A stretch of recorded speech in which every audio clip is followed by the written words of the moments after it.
જામનગરના કાલાવાડ ગ્રામ્ય પંથકમાં ખેડૂતો સાથે છેતરપિંડી થઈ। જણસોની ખરીદી કરીને વેપારીએ પૈસા ન ચૂકવ્યાની ફરિયાદ નોંધાઈ। 96,97,000ની જણસના પૈસા ન ચૂકવી છેતરપિંડી આચરી। મગફળી, તલ અને સફેદ ચણાના પૈસા ન ચૂકવ્યાનો આરોપ લાગ્યો છે। 70થી વધુ ખેડૂતો સાથે વિશ્વાસઘાત થયો હોવાનો આક્ષેપ છે। 4 કરોડથી વધુની જણસ લઈને વેપારી ફરાર થયાનો આરોપ છે। કાલાવાડના દિલીપ સાવલિયા વિરુદ્ધ પોલીસે ગુનો નોંધ્યો છે।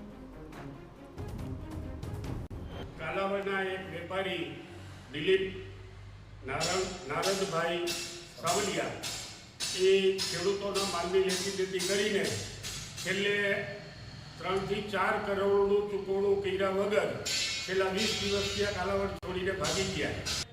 અમને આશા છે કે પોલીસ તંત્ર દ્વારા અમને ન્યાય મળશે।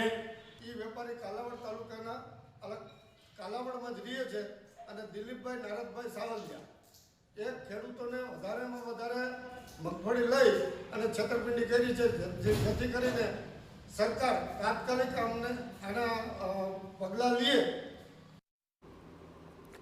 સમગ્ર મામલે ખેડૂતોએ ફરિયાદ નોંધાવતા પોલીસે ગુનો નોંધીને છેતરપિંડી કરી ફરાર થનાર વેપારીને શોધવા તજવીજ હાથ ધરી છે।